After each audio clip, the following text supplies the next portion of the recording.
जी ये सवाल करना चाह रही हैं। जब खुदा हर जगह है तो मूर्तियों के अंदर भी है, तो फिर मूर्ति पूजा करने में क्या बुराई है? खुदा तो मूर्ति के अंदर भी आ सकता है, ठीक से समझाएं। बहुत अच्छा सवाल किया है कि जब खुदा हर जगह है, ईश्वर अल्लाह हर जगह है, तो फिर मूर्ति पूजा करने में क्या बुराई है? मूर्ति के अंदर भी तो वो आ सकता है। अच्छा सवाल है, चलिए इसको चेक करते हैं, क्या ये बात सही है? अगर ये बात सही है तो मैं भी इसको मान लूँगा। भाई मुझे तो सच को मानना है, सच जो भी हो। इसको हम चेक करते हैं दलील के हवाले से, क्या ये आस्था सही है या गलत है। देखिए, एक तो ईश्वर की सही पहचान और उसके बारे में सही आस्था और यकीन का फलसफा आता है आसमान पर से, जिसको पैगंबर लेके आता है। और एक गलत यकीन और गलत आस्था शैतान बना के देता है लोगों को, और शैतान ईश्वरी रचना के खिलाफ गलत धर्म लोगों से बनवाता है। जैसा कि आप देखेंगे, जितने भी शैतानी धर्म हैं उन सब का ये आस्था है और ये फलसफा है कि खुदा ने खुद इस कायनात का रूप धारण कर लिया है। खुदा ने खुद इस कायनात का रूप धारण कर लिया है, तो चुनाचे जो कुछ कायनात में दिख रहा है सब कुछ खुदा है। तो ये फलसफा हमें कहाँ लेके आया कि ज़मीन खुदा है, आसमान खुदा है, सूरज खुदा है, चांद खुदा है, हवा खुदा है, पानी खुदा है, सांप खुदा है, इंसान खुदा है, बंदर खुदा है, सब कुछ खुदा है। समझ में आ गई बात? इसी बुनियाद पर हमारे हिंदू भाई कहते हैं कि ईश्वर कण कण में है, क्योंकि उनकी आस्था क्या है कि खुदा ने खुद इस कायनात का रूप धारण कर लिया है, तो कण कण में ईश्वर है। इसी बुनियाद पर हमारे हिंदू भाई 33 के करोड़ देवी देवताओं की पूजा करते हैं और हर चीज को खुदा समझते हैं। अब ये फलसफा और ये यकीन, ये आस्था धरती पर इंसाफ होने को रोकेगी। कैसे? इसी बुनियाद पर लोगों ने ये सलाम बनाया। सलाम कौन सा? नमस्कार। नमस्कार का मतलब क्या है? अगर मैंने आपको नमस्कार किया तो मैं आपसे ये कह रहा हूँ कि आपके अंदर जो भगवान है, ईश्वर है, मैं उसके सामने झुकता हूँ। क्यों? जब मेरी आस्था ही इस तरीके की बनी हुई है कि खुदा ने खुद इस कायनात का रूप धारण कर लिया है, तो मेरे लिए फिर हर चीज़ खुदा है, इंसान भी खुदा है। तो मैं इसी बेस पर लोगों ने सलाम बना लिया, नमस्कार, कि आपके अंदर जो खुदा है मैं उसके सामने झुकता हूँ। फिर आपने मुझे किया नमस्कार, दोनों करते हैं ना आपस में, तो आप भी मुझसे ये कह रहे हैं कि आपके अंदर जो खुदा है, ईश्वर है, मैं उसके सामने झुकता हूँ। ईमानदारी से बताओ, दिन भरे में हम कितने चोरों को सलाम करते हैं, कितने डाकुओं को सलाम करते हैं, कितने बलात्कारियों को सलाम करते हैं, कितने बदमाशों को सलाम करते हैं, कितना गलत कर्म करने वालों को सलाम करते हैं। ईमानदारी से बताओ, क्या अगर तुम सच्चे हो, अगर अपवित्र हो तो कोई बात नहीं, अगर सच्चे हो, क्या तुम इस बात को गवारा करोगे कि पवित्र ईश्वर, पाक खुदा को हम कहाँ ले आए? इंसान के अंदर, एक चोर के अंदर, एक डाकू के अंदर, एक बदमाश के अंदर, एक बलात्कारी के अंदर। अब अगर हम उस इंसान को खुदा कह रहे हैं, जब भी तो नमस्कार कर रहे हैं उसे हम, तो हमारी पहली गंदी सोच तो ये होगी कि हम पवित्र परमेश्वर को एक चोर के अंदर, डाकू के अंदर, बलात्कारी के अंदर ले आए। अब हम उसे खुदा मान रहे हैं। तो खुदा, अब वो इंसान को आप जब खुदा मान रहे हो तो आपसे वो इंसान कहेगा भाई चलो चोरी करना चल रहे हैं, तो आप क्या कहेंगे कि मेरा खुदा मुझे चोरी करने को कह रहा है? वो इंसान आपसे कहेगा चल भाई चलो बलात्कार करने चल रहे हैं, तो आप क्या कहेंगे? मेरा खुदा मुझसे बलात्कार करने के लिए कह रहा है। ये कितनी घटिया सोच हो गई, ये कितना टकराव की बात हो गई। देखिए, मैंने आपके सवाल को काटा नहीं है, मैं आपके फलसफे को चेक कर रहा हूँ और करवा रहा हूँ आपको। अगर सही है तो मानो सही बात को, और अगर सही नहीं है तो मत मानो। दो शख्स आपस में लड़ रहे हैं, एक गरीब है, कमजोर है, एक ताकतवर है। अब ताकतवर कमजोर को मार रहा है, तो आप क्या कहेंगे? भाई एक खुदा दूसरे खुदा को मार रहा है, इंसाफ मत करो, इसको बचाओ मत। ये फलसफा हमें कहाँ लेके जा रहा है? ना इंसाफी की तरफ, धरती पे फसाद फैलाने की तरफ, खुदा से काटने की तरफ, अल्लाह की इंसल्ट करा रहा है, खुदा की इंसल्ट करा रहा है। परमेश्वर खुदा की शान को घटा रहा है। ये फलसफा, ये आस्था, ये यकीन हालांकि परमेश्वर अल्लाह की हस्ती घटने बढ़ने से पवित्र है। याद रखें, सारी दुनिया के इंसान अगर उसको छोड़कर शैतान की पूजा करें, उसकी पैदा की हुई चीज़ों की पूजा करें, तो अल्लाह की इज्जत में जरा सा एक कण के बराबर भी घाटा नहीं होता। अगर सारी दुनिया के इंसान अल्लाह की पैदा की हुई चीज़ों को छोड़कर सिर्फ अल्लाह की पूजा करें, तो अल्लाह की इज्जत में एक कण के बराबर भी बढ़ोतरी नहीं होती। वो कायनात के बनाने से पहले भी इज्जत वाला था, तारीफ वाला था और हमेशा रहेगा। खुदा को किसी के मानने या ना मानने से वो इज्जत उसकी घटती बढ़ती नहीं है। देखिए, मैं जो आपको बात समझा रहा हूँ, जो दलील आपको दे रहा हूँ, इतना समय नहीं मेरे पास कि मैं आपको लंबी दलील दूँ। आप खुद भी गौर करिए, सच और झूठ पर ध्यान लगाइए, गौर करिए, समझिए बात को। मेरी एक दलील से आप और भी दलील पकड़िए और भी गौर करिए। इसी मामले में अल्लाह ने आपको अकल दी है, उसका सही इस्तेमाल करें सच और झूठ को जानने के लिए। जीवन का समय, इम्तिहान का समय बीत रहा है। अब आइए इस यकीन और इस आस्था को दूसरी तरफ चेक करते हैं। जैसे मिसाल के तौर पर जब हर चीज़ के अंदर खुदा है, ईश्वर है, खुदा ने खुद कायनात का रूप धारण कर लिया है, कण कण में ईश्वर है, तो फिर सब्जियों के अंदर भी है। सब्जियों की हत्या क्यों कर रहे हो फिर? हैं, सब्जी खा रहे हो काट के, क्यों हत्या कर रहे हो? दालों के अंदर भी है, फिर दालों को क्यों जो है पका रहे हो, क्यों जो है उसकी हत्या कर रहे हो? ये मोटी अकल की बात है समझाने के लिए।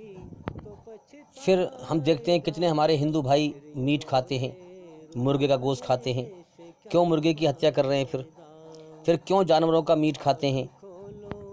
तो आप क्या ये कहोगे कि मैं अगर सब्जी खा रहा हूँ तो मैं अपने खुदा को काट के खा रहा हूँ? हैं? आप क्या फिर ये कहोगे कि मैं अगर जो है मुर्गे का मीट खा रहा हूँ तो मैं खुदा को काट के खा रहा हूँ? नाउज़ुबिल्लाह, कितनी घटिया सोच की बात है खुदा के संबंध में। तो इस तरह से आप चेक कर सकते हैं कि ये जो आस्था है, ये यकीन है बनाया हुआ कि खुदा ने खुद कायनात का रूप धारण कर लिया है, ईश्वर कण कण में है, ये शैतान का बनाया हुआ यकीन है, यह आसमान से आया हुआ यकीन नहीं है। याद रखें। अब आइए हम कुरान मजीद में देखते हैं कि क्या कहा गया है खुदा के बारे में। खुदा कण कण में है या कहाँ पर है? देखिए, आप पूरा कुरान मजीद चेक करिए, आपको शुरू से लेकर एंड तक एक भी आयत, एक भी मंत्रा, एक भी श्लोक ऐसा नहीं मिलेगा जिसमें अल्लाह ने कहा हो कि मैं कण कण में हूँ। समझ में आ रही है बात? हाँ, अगर हम ये कहते हैं कि अल्लाह हर जगह है, तो हम इस बेस पे कहते हैं कि अल्लाह की ताकत हर जगह है। हैं? अला कुल्ली शैइन कदीर, हर चीज़ पर उसका कब्जा, ताकत और कंट्रोल है। अल्लाह की पावर है, अल्लाह की ताकत हर जगह मौजूद है। कुरान का फ़लसफ़ा यह है कि दुनिया में हर चीज़ अल्लाह की पैदा की हुई है, अल्लाह नहीं है। लोगों ने ये आस्था बना करके कि खुदा ने खुद कायनात का रूप धारण कर लिया है, अब वो कायनात की हर चीज़ को पूज रहे हैं। मूर्ति बना के जो है मूर्ति की पूजा कर रहे हैं, चांद की पूजा कर रहे हैं, सूरज की पूजा कर रहे हैं, हर चीज़ की पूजा कर रहे हैं। और इसी से धरती पे फसाद फैला है, क्योंकि एक अल्लाह के अधिकार से हटकर लोग और शैतानी पूजा में लग गए। दुनिया में अगर मूर्ति पूजा करते हैं या और चीज़ों की पूजा करते हैं तो ये शैतान की पूजा है असल में। तो अल्लाह हर जगह मौजूद नहीं है, अल्लाह की ताकत मौजूद है। और अल्लाह असल में सातवें आसमान के ऊपर उसका अर्श है, सिंहासन है, वहाँ से वो हर चीज़ को कंट्रोल कर रहा है। ज़मीन और आसमान के बीच वक्त का सिस्टम अल्लाह ने बनाया है, और अल्लाह वक्त से ऊपर है, वक्त से अलग है, समय से अलग है। तो अल्लाह ताला असल में सातवें आसमान के ऊपर है, उसकी ताकत हर जगह मौजूद है, उसकी पावर हर जगह मौजूद है। अब देखिए, देखता ऐसे है वो कि दुनिया में अल्लाह ताला सातवें आसमान के ऊपर है। अब दुनिया में काले पहाड़ पे, काली रात में, काले पत्थर पे काली चैंटी चल रही है। 4 अंधेरे हो गए, काले पहाड़ पे, काली रात में, काले पत्थर पे काली चैंटी चल रही है। अल्लाह ताला उस चैंटी को भी देख रहा है, और उसके जो चलने के पैरों के निशान है छोटे छोटे, रेत पे नहीं, पत्थर पे, काले पत्थर पे, उन ताजी ताजी निशानों को भी देख रहा है, और उस चैंटी की आवाज़ भी सुन रहा है। तो कुरान हमें ये यकीन देता है, और सही यकीन है बिल्कुल, कि कायनात में वलम यकुल लहु कुफुवन अहद, अल्लाह के जैसा कोई नहीं है। यहाँ सब अल्लाह की पैदा की हुई चीज़ें हैं। जो चीज़ पैदा है वो नापैद है, जो चीज़ पैदा की गई उसे मिटना भी है। इसीलिए हम दुनिया में देख रहे हैं कि कितने इंसान आते हैं पैदा होते हैं और मिट जाते हैं। अल्लाह उनको पैदा करता है, मिटाता है। बनाने वाले का काम क्या है? पैदा करना और मिटाना। बनी हुई चीज़ का काम क्या है? पैदा होना और मिट जाना। तो अगर हम अल्लाह की बराबरी दुनिया में किसी भी चीज़ से करेंगे तो वो खुदा हो ही नहीं सकता है, अल्लाह हो ही नहीं सकता है। तो हमारा फ़लसफ़ा ये है जो इस्लाम में बताया गया है कि हर चीज़ कायनात में अल्लाह की पैदा की हुई है। जो चीज़ उसने हलाल की है उस पे चलो और जो चीज़ हराम की है उससे बचो। अब जैसे हमें हुक्म दिया कि हम अल्लाह का नाम लेकर जो जानवर पवित्र शुद्ध जानवर हैं शाकाहारी, उनको खा सकते हैं। अब हिंदू फिलॉसफी तो ये कहती है कि भाई जानवर के अंदर भी खुदा है, उसको भी मत खाओ। तो क्या मतलब हो? मतलब खुदा को मत खाओ। ये फिलॉसफी गलत है। तो सब्जी है, अब सब्जी को हम कह सकते हैं कि भाई जो है खुदा है मत खाओ। बल्कि सही बात यह है कि सब्जी अल्लाह की पैदा की हुई है, तुम भी उसके पैदा किए हुए हो। तुम्हें उसने जीवन दिया है, जीवन जीने की सारी सामग्री दी है, साधन दिए हैं, तुम्हारा इम्तिहान लिया है। यहाँ सब उसकी पैदा की हुई चीज़ें हैं। जिस चीज़ का उसने आदेश दिया है उसे खाओ और जिस चीज़ का आदेश नहीं किया दिया उसे मत खाओ। इसीलिए आप देखते हैं कि हिंदू फिलॉसफी में जो है नमस्कार का मतलब ये निकाला गया है, बताया गया है, इस तरीके से बनाया गया है ये सलाम कि आपके अंदर जो खुदा है मैं उसके सामने झुकता हूँ। इस्लाम इसके बिल्कुल ख़िलाफ़ है। इस्लाम में सलाम देखेंगे आप जब सलाम करते हैं, मैं आपको सलाम कर रहा हूँ अस्सलाम वालेकुम, तो इसका अरबी भाषा है, इसका अर्थ हिंदी में बनता है कि आपके ऊपर अल्लाह की सलामती हो, आप पर अल्लाह की सलामती हो, आप पर अल्लाह ईश्वर की कृपा हो, दया हो। मैं समझाने के लिए बोल रहा हूँ ताकि लोग समझें। तो इसमें क्या बुराई है आप सोचिए, क्योंकि हम ये यकीन नहीं रखते कि हर चीज़ के अंदर खुदा है। हम ये यकीन रखते हैं कि हर चीज़ खुदा की पैदा की हुई है। खुदा एक है जो निराकार है, जिसका कोई रूप आकार नहीं है। तो इसीलिए हम हमारे सलाम में भी देखो कितना फ़र्क है। अस्सलाम वालेकुम मैं आपसे कह रहा हूँ तो आपसे ये कह रहा हूँ कि आपके ऊपर अल्लाह की सलामती हो, उसकी कृपा हो, दया हो। आप भी मुझसे कह रहे हैं वालेकुम अस्सलाम, तो आप भी मुझसे कह रहे हैं कि और आपके ऊपर भी ईश्वर की कृपा हो, दया हो, उसकी सलामती हो, अल्लाह की सलामती हो। तो इसमें सलामती भेज रहे हैं। और उसमें क्या कह रहे हैं कि आपके अंदर जो खुदा है, ईश्वर है, नमस्कार जो कह रहे हैं खुदा है, ईश्वर है, मैं उसके आगे झुकता हूँ। तो कितना फ़र्क है दोनों में। तो भाई याद रखें, मूर्तियों के अंदर कोई खुदा नहीं है। हाँ, ये शैतान की पूजा है, शैतान का एक प्रोपगंडा है जो इंसानों को भटकाने के लिए उसने बनाया है। मूर्ति पूजा करना बहुत बड़ा पाप है हिंदू धर्म के हिसाब से भी। हिंदू धर्म में साफ साफ कहा गया है, इक्कम ब्राह्म द्वितीय नास्ते नैना नास्ते किंचन, भगवान एक ही है, दूसरा नहीं है, नहीं है, जरा सा भी नहीं है। ना तस्य प्रतिमास्ति, उस खुदा उस भगवान का कोई रूप नहीं है, कोई अक्ष नहीं है, कोई स्टैचू नहीं है, कोई मूर्ति नहीं है, कोई स्कल्पचर नहीं है, कोई फ़ोटो नहीं है, कोई पेंटिंग नहीं है, उसका कोई रूप आकार नहीं है, वो निराकार है। इक्कम इवदित्यम, वह ईश्वर एक ही है बगैर किसी दूसरे के, वो अपने सहारे से कायम है, बाकी हर चीज़ उसके सहारे से कायम है। तो ये जो लोग मूर्ति पूजा कर रहे हैं ये अपनी मनमानी कर रहे हैं। ये अपने मालिक की मर्जी को जानने की कोशिश नहीं करते, दिल से उसकी खोज नहीं करते, ये अपने मन को राजी कर रहे हैं। बस मनमानी के धर्म है, बस मनमानी के तरीके अपना रखे हैं। ऐसी इस्लाम धर्म में देखें आप कितने फ़िरके बना रखे हैं लोगों ने, मनमानी के उनके बनाए हुए धार्मिक तरीके हैं, वो हैं मजहब बना रखे हैं रस्म व रिवाज के एतबार से। ये अपने रब की मर्जी को जानने की कोशिश नहीं करते। दो चीज़ें हैं, अपने मन को राजी करके मरोगे तो नरक में जाओगे, अपने रब का मतलब पालनहार, पैदा करने वाले मालिक को राजी करके मरोगे तो स्वर्ग में जाओगे। सीधी सी बात है। अब जो रब को राजी करेगा उसकी खोज करेगा, तहकीक करेगा, सच्चाई की तहकीक करेगा और सच्चाई को जान लेगा, रब की मर्जी जान लेगा, फिर रब की मर्जी पर जीवन जी के जाएगा तो स्वर्ग में जाएगा। तो भाई हम दुनिया में सब कुछ खुदा नहीं समझते।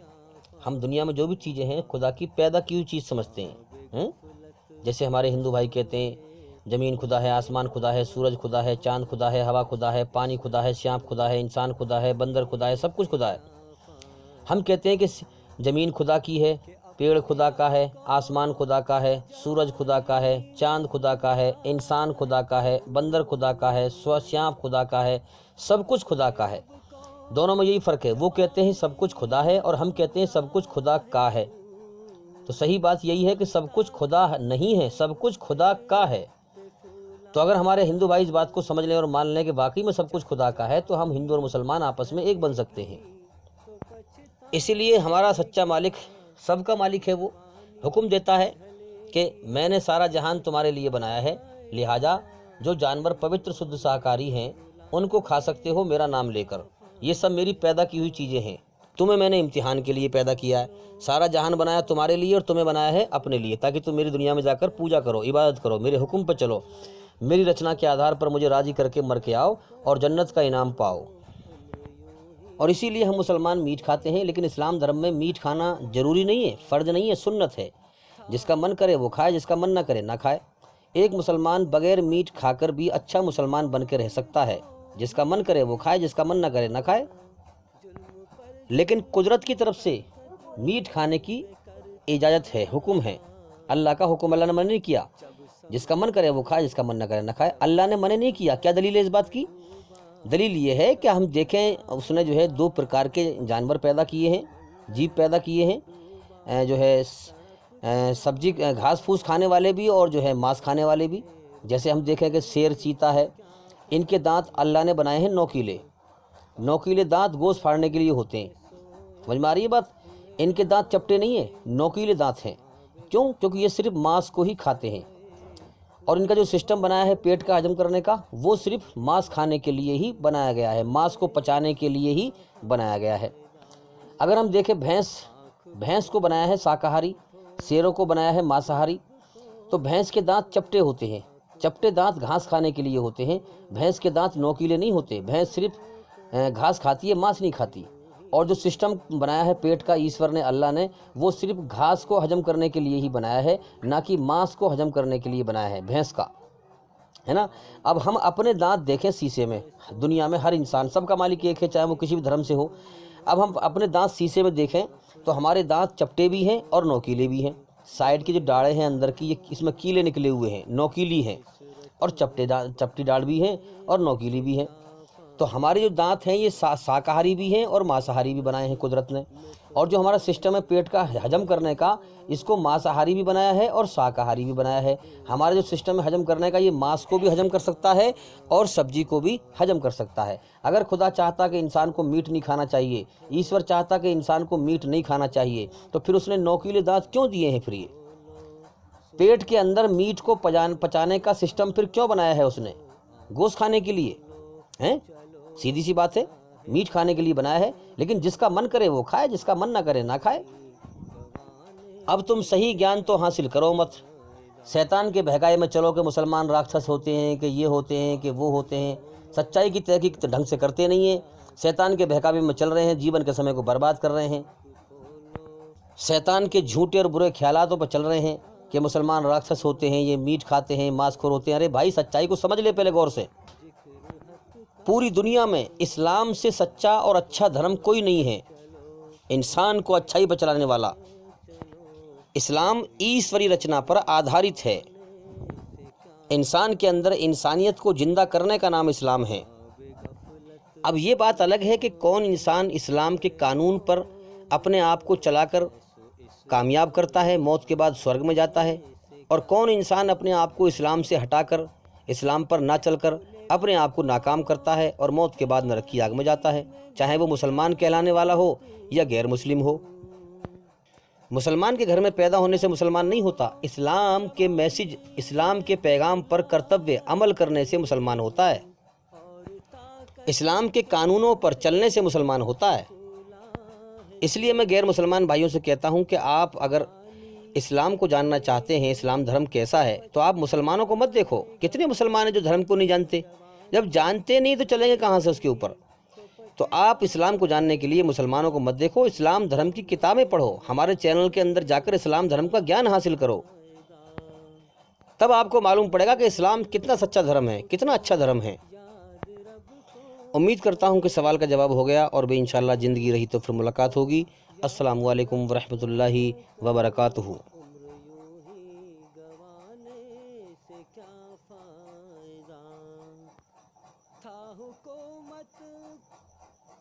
हुकूमत का फिरऔन को भी नशा, जुल्म पर जुल्म खलकत पे करता।